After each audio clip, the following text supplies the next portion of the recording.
This is Mark. Mark has a big exam tomorrow, but for the last 3 hours, he hasn't studied. He's been scrolling. He feels distracted, unmotivated. He gets tiny, brief hits of a smile from a video, but his real life, his goals, feel blah. He's convinced his brain is broken. He searches for a solution. And the internet gives him a buzzword: dopamine detox. It sounds medical. It sounds official. The solution, he's told, is to reset his brain.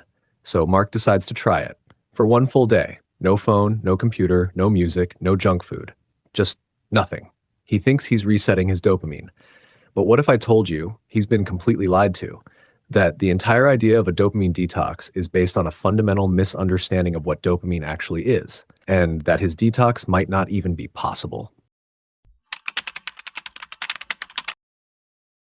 When you hear dopamine, you probably think pleasure molecule. We're told it's the reward itself, the hit of happiness we get after we eat the cookie or get the like. We imagine our brain's dopamine supply is like a little gas tank. We use it up on cheap thrills, like scrolling on Mark's phone, leaving the tank empty when it's time to do the important stuff like studying. This is completely wrong, and it's the source of the whole detox myth. Scientists have a different name for dopamine. They call it the motivation molecule, because dopamine isn't the reward. It's the pursuit of the reward. It's the chemical that says, hey, pay attention. That looks important. Go get it. It's released before you get the reward to motivate you to take action. It's the wanting, not the liking. It's the reason you check your phone just in case there's a message. It's the drive that gets you to hunt, to explore, and yes, to study. You don't detox from dopamine. That would be like trying to detox from the very signal that makes you get out of bed in the morning. So if Mark's problem isn't too much dopamine, why does he feel so numb and unable to study? The answer isn't in the chemical, but in the receptors.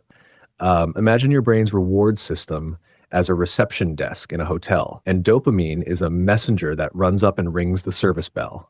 A low stimulus activity like reading a textbook or going for a walk is like the messenger ringing the bell once. Ding! Your brain's receptionist hears it, and you get a small, steady feeling of motivation to continue. But our modern world is not a quiet hotel lobby. It's a sensory overload. Instead of one ding, it's 1,000 dings a second. That's Mark's phone, the infinite scroll, the fast-paced video games, the constant stream of novel, high-intensity information. This is called a supernormal stimulus. So what does the receptionist, your brain, do? It tunes you out. It downregulates. The receptors become less sensitive to stop the brain from being overwhelmed. This is called desensitization. This is Mark's real problem. It's not that his dopamine messengers are gone. It's that his reward system's receptionist is wearing earmuffs.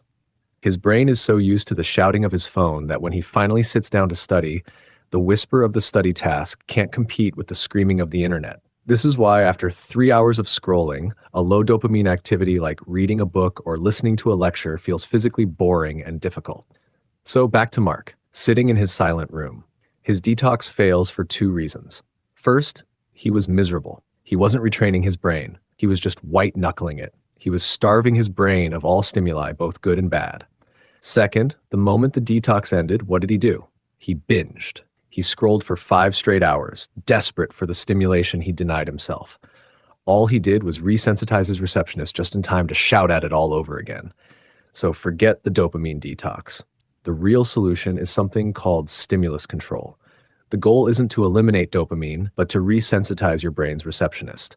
Mark doesn't need to lock himself in a box. He needs to start ear training his brain. First, practice strategic boredom. He needs to intentionally create time away from the high-intensity shouting. No phone, no TV, just him and the boring task. At first, this will feel unbearable. His brain will scream for a hit. That is the feeling of recalibration. Second, embrace whisper activities. Instead of nothing, he needs to fill his time with low-stimulus, single-task activities. Hiking, reading a physical book, cooking, drawing. These are the whispers. These activities teach the brain's receptionist that it's safe to take the earmuffs off. They retrain the reward system to find satisfaction in normal everyday life.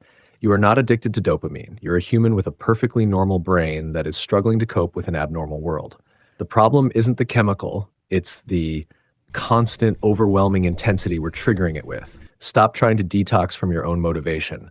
Instead, be more mindful of what you're asking your brain to pay attention to. Manage your stimuli, not your dopamine, because the goal isn't to want nothing.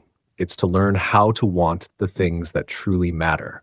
What's one shouting habit you have? And what's one whisper activity you could replace it with for 20 minutes a day? Share your plan in the comments below. Let's talk about it.